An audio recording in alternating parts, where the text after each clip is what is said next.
Bonjour, chers citoyens dans la salle et ceux qui nous écoutent virtuellement. Alors, je déclare la séance extraordinaire du 30 janvier ouverte à 13h30. Je vais faire la lecture de l'ordre du jour et je précise que la période de questions porte seulement sur les points qui sont à l'ordre du jour parce que c'est une séance extraordinaire et une deuxième séance suivra par la suite. Alors, la lecture de l'ordre du jour, ouverture de la séance, adoption de l'ordre du jour, dépôt et adoption du budget 2026, programme triennal des dépenses en immobilisation 2026, 2027 et 2028. Le point 5, ce serait la période de questions et par la suite la levée de la séance. L'adoption de l'ordre du jour, est-ce que tout le monde est d'accord? Oui. Qui propose? Qui propose? Richard. Tout le monde est d'accord? Oui. Résolu à l'unanimité. Le point 3, le dépôt et adoption du budget 2026. La mairesse ainsi que le directeur général et greffier trésorier informent les citoyens sur les faits saillants du budget 2026. C'est moi. Alors, monsieur, je cède la parole à M. Plante. Alors, bonjour, chers citoyens. Alors, Madame la mairesse, chers membres du conseil municipal, en vertu de l'article du chapitre C27.1 du Code municipal, j'ai le privilège de déposer aujourd'hui le budget 2026 de la municipalité de Chersey. Pour l'année 2026, les dépenses se chiffreront, selon la prévision budgétaire, à environ 18 millions de dollars, en hausse de 1,5 % comparativement aux résultats estimés de l'année 2025. Encore une fois, la hausse des coûts est reliée à l'augmentation de la facture de la Sûreté du Québec, à une contribution supplémentaire de la quote-part de la MRC Matawini, à la bonification de l'offre de services incendie et sécurité publique, à la diminution d'une subvention gouvernementale pour la voirie et à l'indexation, évidemment, des salaires de nos employés municipaux. Au niveau des revenus, il y a ajustement du taux de taxation foncière générale à 37 sous du 100 $ d'évaluation. Un effort tangible pour stabiliser la taxation municipale en 2026 a été d'abord pour le volet résidentiel, une diminution de 20 $ de la taxe spécifique pour la Sûreté du Québec, un gel de la taxe du Fonds spécial réseau routier et aussi de la taxe relative à la gestion des matières résiduelles qui est à 228 $, ce qui inclut aussi les services de l'écocentre. D'autre part, la contribution résidentielle à la quote-part versée à la MRC Matawini est en hausse à 4 sous,11 du 100 $ d'évaluation. Aussi, la contribution au Fonds spécial environnement est diminuée temporairement. Elle était à 1,5 cents, elle est diminuée à 1 demi-cent donc pour cette année. Alors, mais c'est une diminution qui, dans le fait, se répercute sur la taxe foncière générale. Donc, pour le citoyen, c'est du 4,30 sous pour une pièce, mais temporairement, elle est abaissée parce que les fonds sont suffisants pour l'année 2026. Donc, voilà. Dans le contexte actuel, c'est l'illustration d'une gestion qui est rigoureuse des dépenses afin de maintenir les services sans affecter le portefeuille des citoyens. Malgré un contexte économique qui est quand même incertain au plan international, la municipalité de Chersey veille à préserver la capacité de payer des citoyens en exerçant une gestion rigoureuse des dépenses courantes, notamment en matière d'effectifs. Ainsi, un poste à la direction des finances demeurera vacant et sera compensé par l'ajout d'une ressource à la direction des travaux publics, laquelle sera notamment responsable de la gestion de l'aqueduc municipal ainsi que de la trappe des castors qui pose bien des enjeux sur plusieurs de nos lacs. Par ailleurs, la création d'un poste temporaire est envisagée afin de soutenir la chef de service à l'environnement dont les responsabilités se sont accrues avec la gestion de l'écocentre et la mise en œuvre du nouveau programme PUI, programme qui vise à aider nos citoyens lorsqu'ils veulent modifier leurs installations septiques. Alors, vous voyez, globalement, les effectifs ne sont pas augmentés au cours de la présente année 2026, malgré des services qui, eux, subissent une pression. Ainsi, les différentes décisions qui sont présentées aujourd'hui auront un impact sur le compte de taxes des citoyens suivants. Pour une maison moyenne évaluée à 334 183, ça c'est la maison moyenne dans la municipalité, l'augmentation en 2026 sera de 63 $, ce qui équivaut globalement à 2,87 d'augmentation, alors que l'inflation annuelle est à 3,25 et même un peu plus. D'ailleurs, entre 2020 et 2026, sur 7 budgets, c'est important de souligner que l'ajustement cumulé de la taxation municipale à Chelsea a été plus basse que l'inflation. C'est important de regarder sur une longue période, sur 7 budgets, l'inflation cumulée de chacun des budgets fait en sorte que le citoyen, le budget municipal a battu l'inflation au cours des 7 dernières années. L'émission régulière annuelle de plus de 80 permis pour la construction de nouvelles résidences et le dynamisme de l'activité immobilière ont contribué évidemment à équilibrer les différents budgets présentés. D'ailleurs, la population permanente de Chelsea a connu une croissance de 23 % au cours des 10 dernières années, témoignant clairement de l'attrait grandissant de notre communauté. Cela dit, des efforts importants demeurent nécessaires, notamment afin de poursuivre le développement du volet commercial de notre noyau villageois. Au niveau des projets, il importe de souligner la poursuite de la réparation de plusieurs tronçons du réseau routier en 2026. D'ailleurs, il y a une somme de 590 000 qui est prévue pour le traitement de surface de plusieurs rues dans le cadre d'un plan sur 4 ans, dont les dépenses sont évaluées à 2,4 millions. Donc, sur 4 ans, on dépense 2,4 millions pour le traitement de surface de dizaines de kilomètres de rues municipales à Chelsea. Et je tiens à le souligner, c'est un paiement au comptant. Ce n'est pas de l'endettement à long terme, c'est un paiement au comptant qui est utilisé par le biais de la taxe à l'ensemble des citoyens.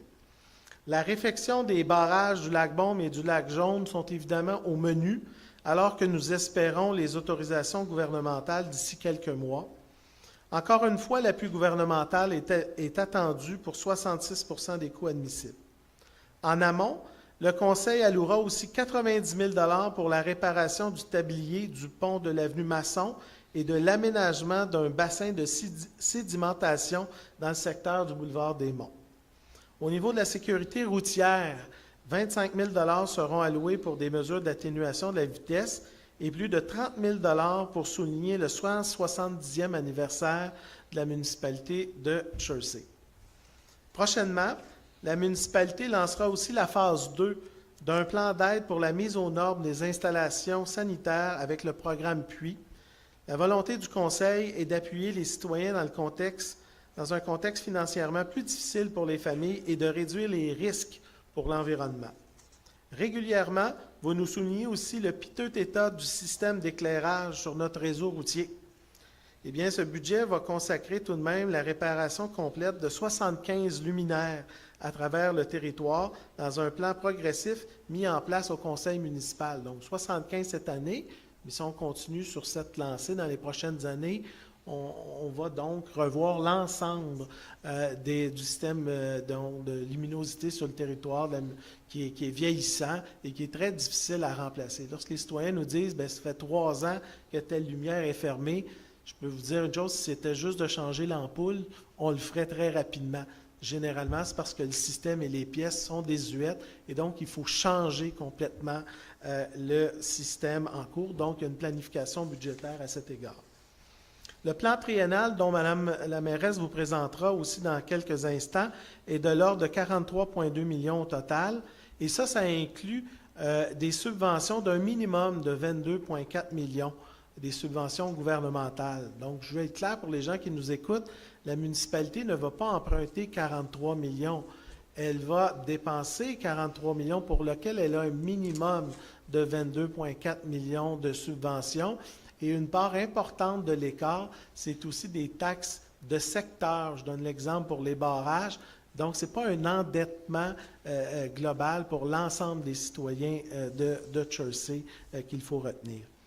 La poursuite des plans pour la mise aux normes de l'usine d'assainissement des eaux usées est le plus gros projet, comme vous le constaterez. Le plan d'intervention pour l'entretien des conduites, la réhabilitation de la carrière municipale, le début des travaux en vue de la construction d'un parc multifonctionnel au village et les plans préliminaires d'une nouvelle caserne pour nos pompiers sont parmi les projets à venir.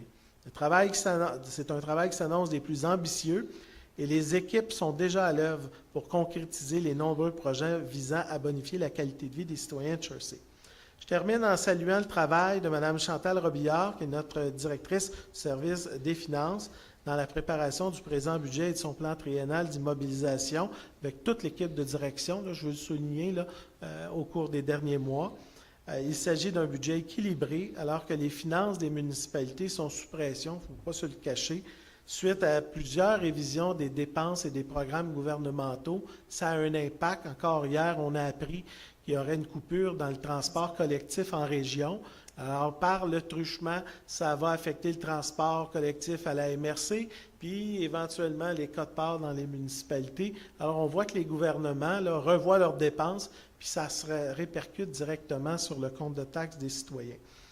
Alors, c'est un exercice budgétaire, vous le savez que c'est une pièce maîtresse et importante d'une administration municipale. Ça traduit la vision du conseil municipal et trace la voie à suivre pour l'administration. Alors, merci, chers membres du conseil. Alors maintenant, il est proposé par Jean-Guy. Alors, il est proposé par M. Jean-Guy Thibault que le budget 2026, exercice fiscal, soit adopté tel que déposé et inclus en annexe du présent procès-verbal, en conformité avec l'article 957 du Code municipal du Québec. Copie du budget est publiée dans un journal distribué sur le territoire de la municipalité. Alors, est-ce que tout le monde est d'accord? Oui. Résolu à l'unanimité. On passe maintenant au point 4 de l'ordre du jour, programme triennal des dépenses en immobilisation. Alors, je vais vous en faire la lecture. Chers citoyens et citoyennes, de ceux qui sont dans la salle et ceux qui nous écoutent virtuellement, l'adoption par le conseil municipal du plan triennal d'immobilisation sur 3 ans, sur 4 ans, 2026, 2027, 2028, 3 ans, est essentielle pour planifier et financer nos projets d'infrastructures majeurs, entre autres les routes, bâtiments, aqueducs, etc., sur 3 ans, en alignant les dépenses avec les priorités de développement, la capacité financière et l'impact sur les taxes des citoyens, et en assurant ainsi un développement durable et une gestion rigoureuse des actifs publics. C'est dans cette optique que je vous présente les grands projets d'investissement à venir. Vous remarquerez que ce plan se situe dans un esprit de continuité, dont la structure mise notamment sur la revitalisation de notre village. Ce plan consacre sur 3 ans des investissements de près de 43,2 millions, dont près de 22,4 millions sont constitués de subventions gouvernementales, comme le disait tantôt M. Plante, lesquelles ramèneront la contribution municipale réelle à environ 20 millions. Il va sans dire que sans les subventions, les projets pourraient difficilement se concrétiser, vous en conviendrez, et c'est pourquoi nous consentons tous les efforts nécessaires à l'obtention de ces sommes essentielles à la mise à niveau de nos infrastructures. Parlons maintenant de la réhabilitation de l'usine d'assainissement des eaux usées du village. Les études sur le sujet se multiplient à Chersey depuis plus de 15 ans, et vous connaissez ma volonté manifeste de régler cette question dans le présent mandat. Notre développement du village en est tributaire et le renforcement de notre tissu économique commercial s'avère difficile sans une mise aux normes. C'est pourquoi notre planification déjà en cours des plans et devis va se poursuivre en 2026 dans l'optique de débuter les travaux dès l'année suivante.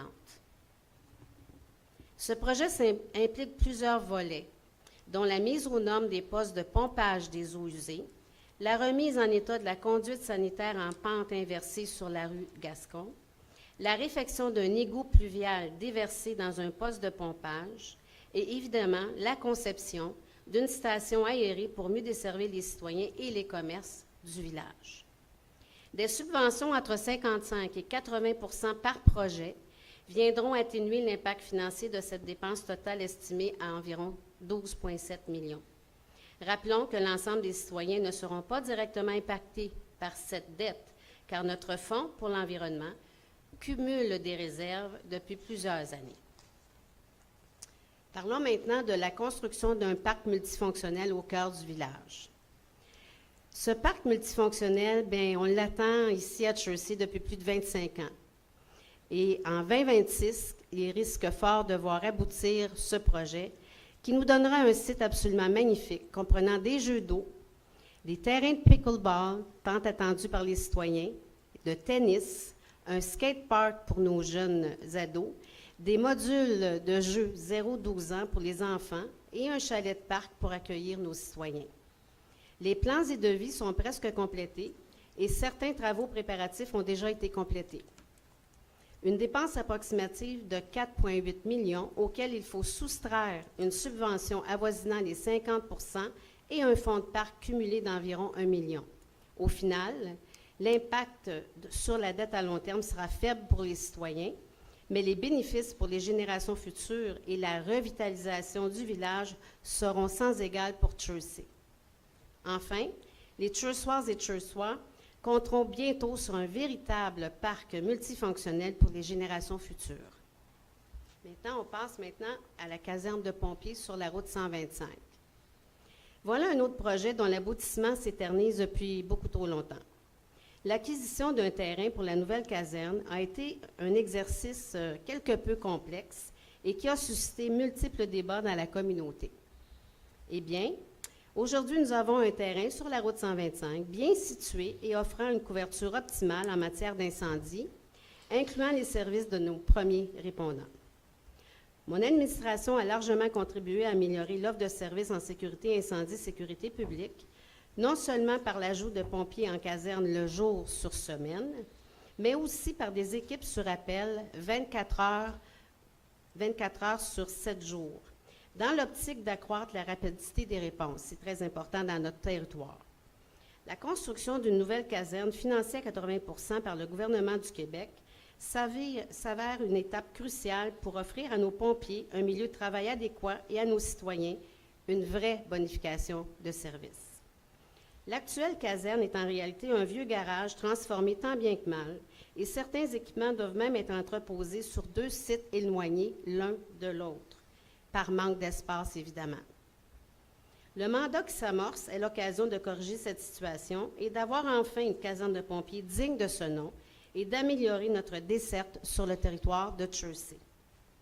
Ce plan prévoit un budget de 5 millions, dont l'essentiel sera payé par un programme gouvernemental, une facture moins coûteuse que d'adapter un vieux garage municipal sans subvention.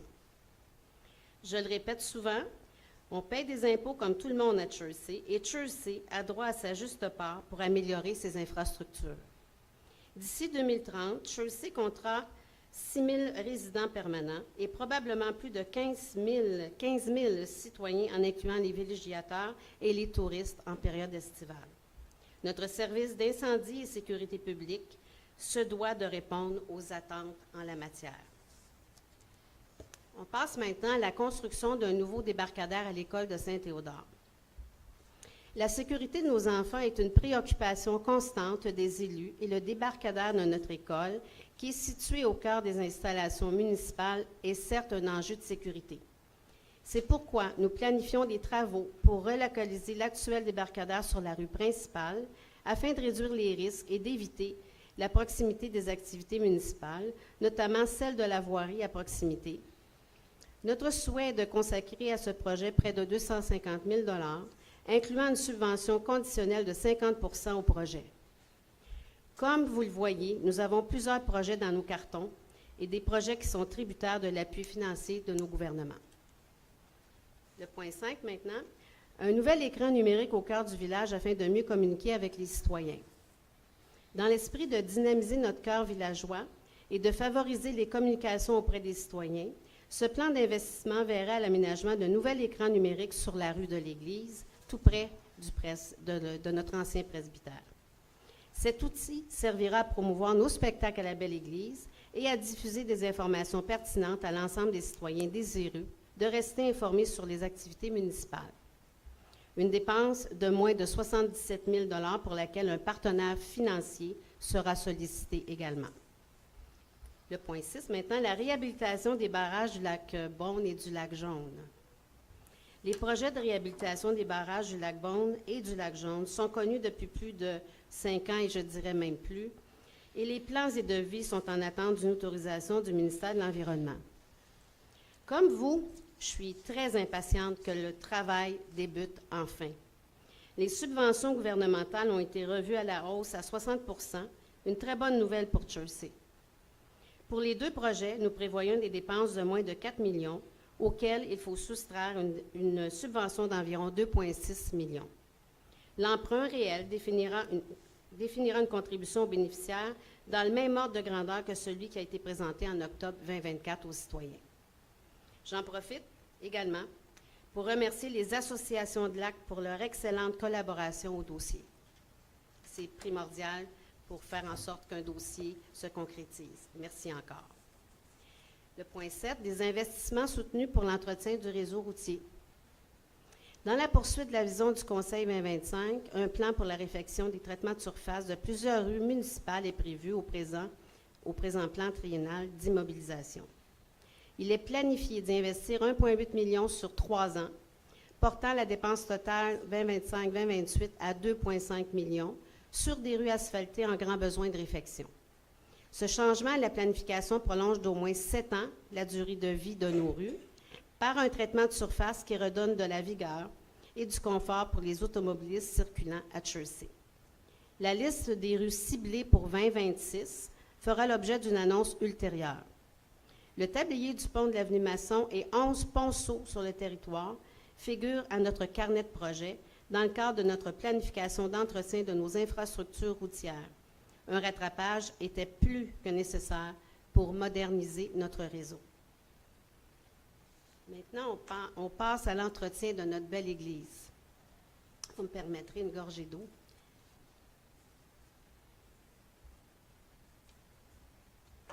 Alors, parlons de notre belle église. Vous êtes nombreux à vous inquiéter de l'entretien du bâtiment de la belle église de Chelsea. Le Conseil est soucieux d'entretenir et de préserver notre patrimoine. C'est pour cette raison que le Conseil prévoit en 2026 un audit technique de la belle église. Dans le jargon populaire, c'est comme un bilan de santé, finalement, afin d'avoir un portrait plus détaillé des investissements à venir et ainsi prendre une décision éclairée pour l'avenir. L'heure n'est plus aux investissements à venir et ainsi prendre une décision éclairée pour l'avenir. On est loin de privilégier des opérations cosmétiques. Nous devons nous établir surtout un plan rigoureux afin de préserver ce bâtiment de manière durable.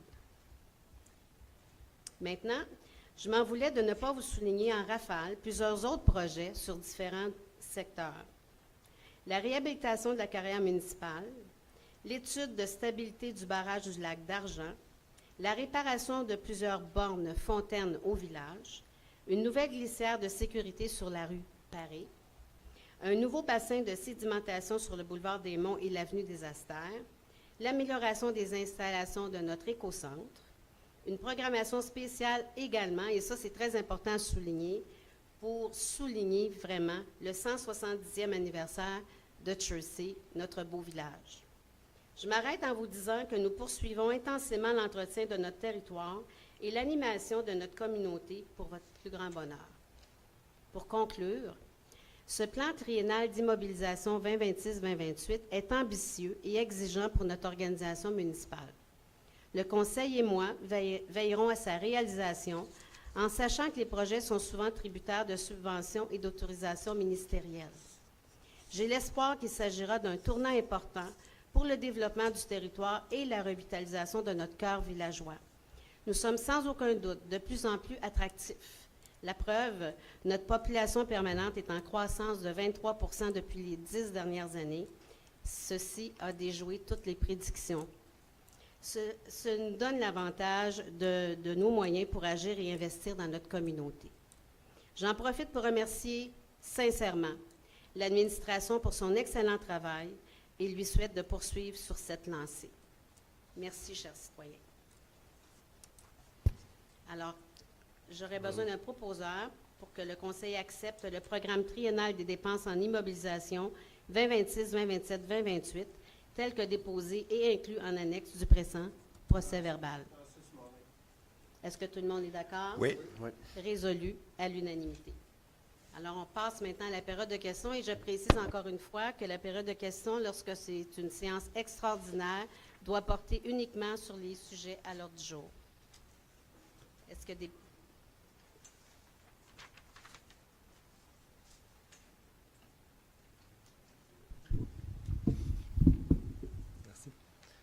François Bouchard, district de Monsieur Etu.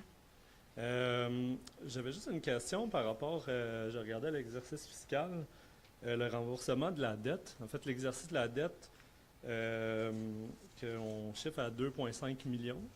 Je voyais que c'était à peu près comme le service de la dette prenait un 7% des dépenses totales.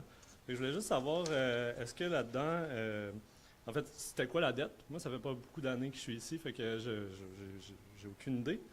Puis la deuxième question, c'est quand on parle de service de la dette, qu'est-ce qui est remboursé? Est-ce qu'il y a les intérêts qui sont inclus dans ce chiffre-là? En fait? Je vais laisser M. Plante répondre Merci. à votre question.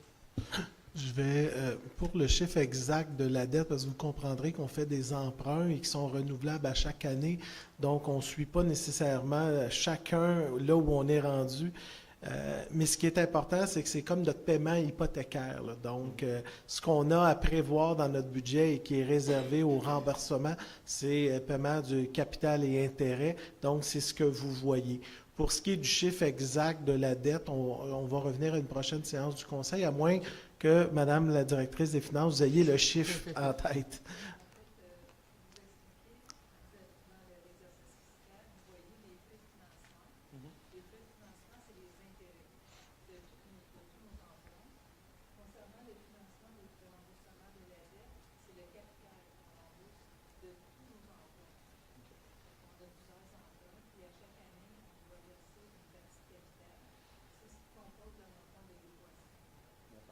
Exact. En fait, les intérêts, vous les avez juste au-dessous. Vous voyez, frais de financement, 737 971, parce que les gens ne le voient peut-être pas à la maison. Il y a un document. Ça, c'est les frais de financement. C'est comme les intérêts. Puis juste en bas, c'est ce qu'on appelle, on rembourse directement là, à l'emprunt. Donc, on diminue notre dette. Alors, vous remarquez que vous pouvez additionner les deux là, d'une certaine manière pour connaître capital et intérêt. Ça vous donne à peu près la proportion. Parfait. Donc, Fait qu'on va revenir à une prochaine séance parce que de vous calculer l'exactitude de la dette de la municipalité en date ou la dernière qu'on connaîtra. Mais je tiens à préciser qu'il y a un effort tangible à la municipalité pour, rembourser ou accélérer les remboursements de notre dette. Mais vous avez remarqué que dans beaucoup de nos dépenses courantes, par exemple, le traitement de surface, tantôt quand je parlais du 590 000 généralement les municipalités vont mettre sur 5 ans, donc vont financer les traitements de surface sur 5 ans, sachant que ça a une durée de vie de 7 à 10 ans. Nous, on le paie au comptant. Alors, ce bon réflexe-là a tendance à diminuer substantiellement le poids de nos dettes comme municipalité. On va vous revenir avec le chiffre de ce que nous avons à l'heure qu'on se parle. parfait, merci beaucoup. Merci. Est-ce qu'il y a d'autres questions dans la salle?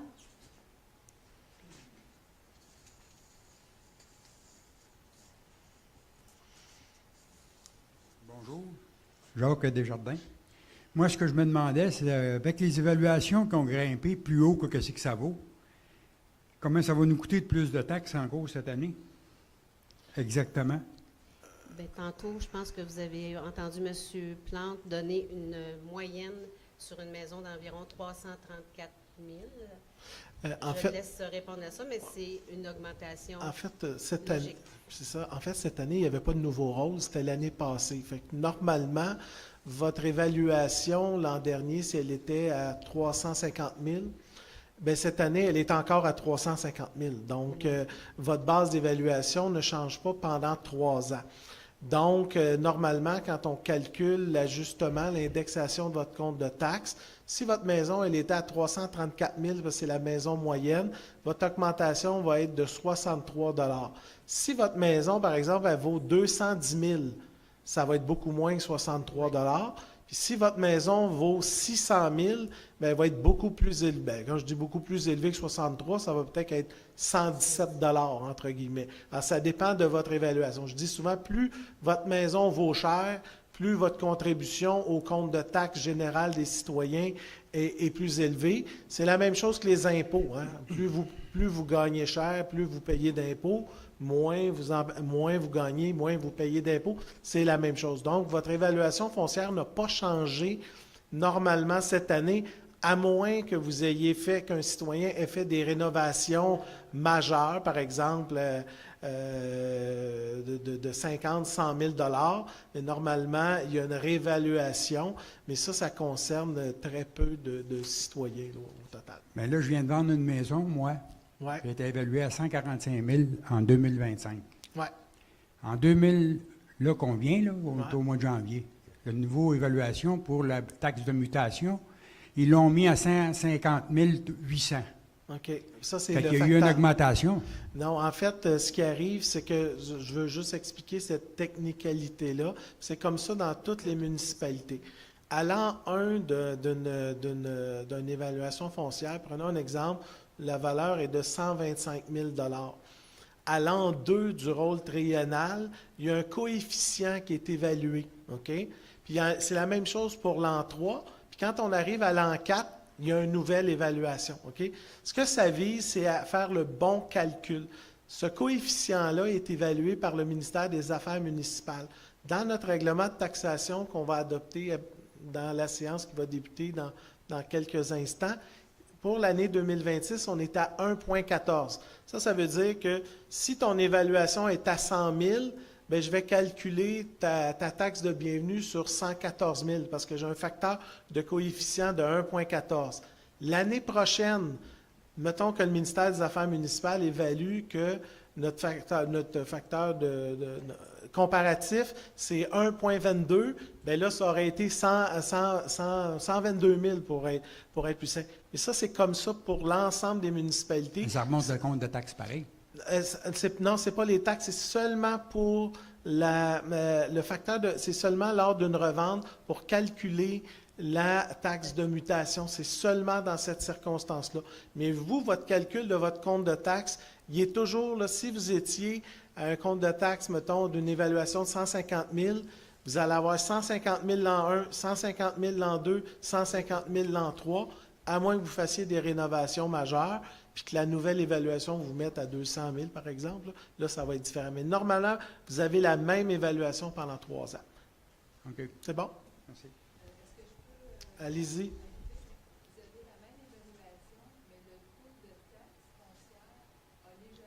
Oui, ça, c'est ça. Mais oui.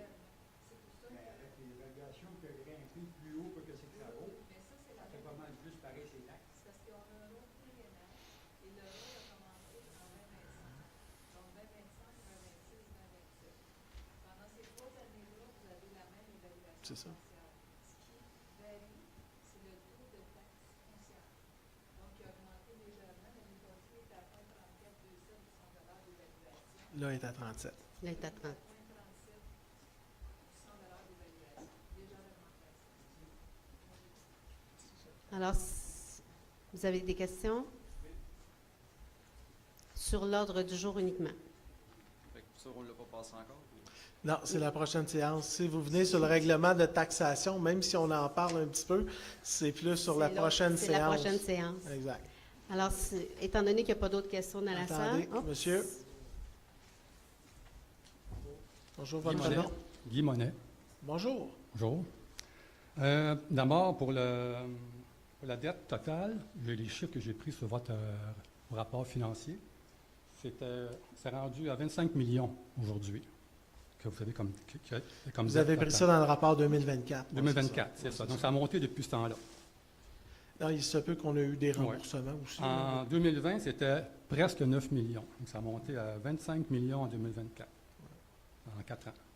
Là, c'est rendu à peut-être 30, je ne sais pas combien. Là, je te dire les chiffres, à peu près, c'est ça.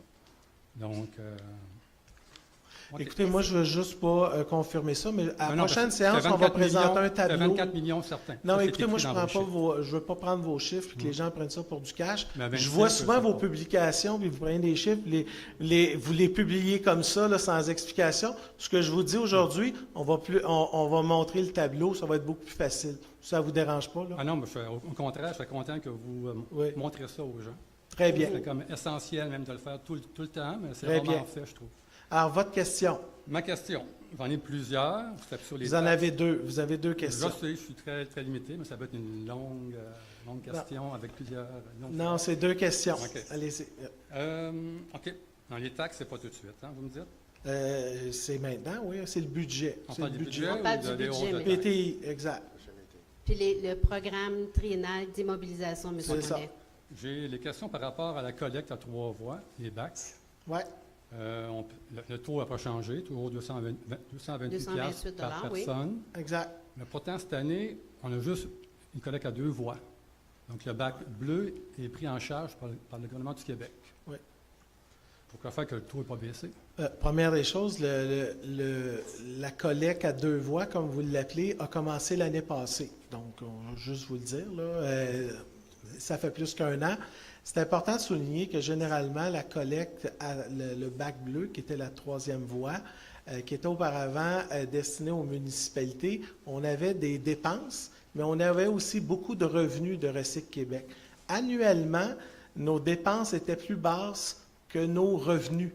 Alors, ce que je veux dire, c'est que c'est tout à fait normal que le fait d'enlever le fait d'enlever le bac bleu n'est pas une répercussion à la baisse, parce que la réalité, c'est que le bac bleu, pour les municipalités, il était payant, dans le sens qu'on avait plus de revenus de ristourne de Recycle Québec à l'époque que de dépenses qui étaient liées à la collecte. Ce qui est coûteux, c'est le bac noir. C'est celui, c'est tant à la tonne. Alors, c'est pour ça que votre argument, que ce soit Non, gelé, je comprends. c'est une très bonne nouvelle. Ça veut dire qu'on a réussi à condenser le maximum des dépenses. Puis, puisque vous abordez cette question-là, je veux juste vous dire que dans la MRC, j'écoutais les taxes. Combien ça coûtait, par exemple, dans différentes municipalités pour la collecte à 2 voies? À Sainte-Anne-des-Plaines, ils sont à 268 $ pour la collecte à 2 voies, puis ils sont à moins de 6 km du site d'enfouissement. Nous, à Chersey, on est beaucoup plus loin de Berthier. À Saint-Félix-de-Valois, ils sont à 40 $ de plus qu'à Chersey, puis pourtant, ils sont à côté du site d'enfouissement. Alors, je peux vous dire que finalement, à Chersey, la collecte à 2 voies, 228 $, incluant l'éco-centre, ce qui n'est pas le cas partout au Québec. Nous, on a inclus en plus l'accessibilité. C'est probablement parmi les coûts les plus bas. Fait que je suis content, M. Monet, que vous nous ameniez ce sujet-là. Vous n'avez pas l'air content que j'en parle, mais c'est une bonne nouvelle, ça. Bon que Puis vous allez nous féliciter, j'espère. Félicitations, mais ce Merci. serait bon que vous comparez aussi à ceux qui ont un taux pas élevé, pas juste ceux qui ont un taux élevé. Je suis prêt à me faire comparer. Non, mais Savez-vous amener les deux. savez-vous Le la moins ville cher, que ça le plus coûte cher. le moins cher? Actuellement, c'est généralement les villes qui ont le site d'enfouissement dans le territoire de leur municipalité. C'est normal parce que souvent, ils ont des ristournes pour la présence d'un site d'enfouissement. Vous parlez à quelqu'un qui en est un bel exemple. Moi, je suis un citoyen de Terrebonne, puis je demeure à Lachenay. Ça me coûte pas cher la collecte de mes déchets parce que je reçois une ristourne pour tous les Montréalais qui viennent déposer leurs déchets chez nous. Mais c'est normal, j'ai aussi les effets de la proximité d'un site d'enfouissement. Ce que je peux vous dire, c'est qu'à 228 $, je vous invite à trouver toutes les municipalités, incluant l'éco-centre, qui ont une tarification annuelle plus basse. Je vous mets au défi, puis vous nous publierez ça sur les réseaux sociaux. On va être content de lire ça. Surtout vous. Oui, J'ai une autre question. Non, c'est trop tard. J'ai 2 questions, c'est fini. la deuxième. OK. Donc, c'est fini. Ben, Mais c'est normalement, c'est 2 questions. Ben, juste une petite question. Ben, dans le fond, encore sur les poubelles, les bacs d'abord, pour revenir là-dessus. Donc, ça veut dire que vous nous chargiez le montant que ça coûtait, 228 $ par résidence, mais sans nous enlever la ristourne que vous aviez. Ça veut dire que si vous avez Avant déduit 2024. Avant 2024, si en vous fait, aviez déduit la ristourne, on a peut-être qu'on paierait juste 190 $ ou je ne sais pas combien, là, 180 $. ben, en fait, c'était un revenu. En fait, ce qu'on fait à chaque année, c'est qu'on met les revenus Ouais. et les dépenses liées aux collectes de 2 ou 3 voies. Par exemple, en 2020, avant la pandémie, sur votre compte de taxes, je suis allé voir, vous payez, votre paiement annuel, c'était pas le vôtre, mais OK, celui de- OK. parce que c'est une taxe fixe. C'est l'ensemble des citoyens payaient 200 $. 7 ans plus tard, on est à 228. Ouais, c'est pas beaucoup. C'est pas beaucoup comme augmentation. Ce que je veux vous dire, c'est que généralement, le revenu, il est au-dessus, hein, et on a une série de dépenses, et le solde est départagé par les 4 800 ou là, dans ce cas-ci, c'est 5 000 unités. Donc, ce que je veux vous dire, c'est qu'à l'époque, quand on avait les revenus et dépenses, ça devenait aussi une certaine forme d'économie pour tout le monde, pour la municipalité, mais pour le citoyen. Mais quand même, j'aurais aimé que, logiquement, que quand on a que vous avez un revenu, pas une ristourne, mais comme une somme d'argent du gouvernement du Québec, Une Mhm. redevance. Redevance. une redevance, puis que le frais que vous nous chargez, ça aurait été meilleur que vous dites, ben, c'est 1 million de dollars que ça coûte, moins 300 000 de ristourne. Mais c'était ça, à l'époque, le Oh, mais calcul. pas l'an passé, ni il y a 2 ans. Ah, mais ça a été comme ça de toutes les 20 dernières années, depuis que la collecte du bac bleu existe Si je à regarde la les chiffres, municipalité. OK, merci. Merci. Merci. Hein? À l'époque, il y avait aussi la location de bac qui s'ajoutait, alors que là, aujourd'hui, on est propriétaire, propriétaire du de nos bac propres aussi. bacs. C'est ça. Alors, puisque d'autres... Vous nous disiez que les bacs bruns seraient sur notre compte en ce moment. Ils sont dans les règlements d'emprunt, donc dans la taxation générale, tout le monde paie pour ça. OK. Alors, merci, M. Monet. Alors, s'il n'y a pas d'autres questions dans la salle, on passera au point 6 pour la levée de la séance. Alors, qui propose? Jean-Guy. Éric? Alors, est-ce que tout le monde est d'accord? Résolu Oui. à l'unanimité. Alors, je veux juste m'assurer de l'heure, il est 14h10, et donc, il y a une deuxième séance qui va ouvrir à 14h10. Est-ce que tu as besoin d'une petite minute? On va faire un arrêt de 5 minutes, puis on va recommencer.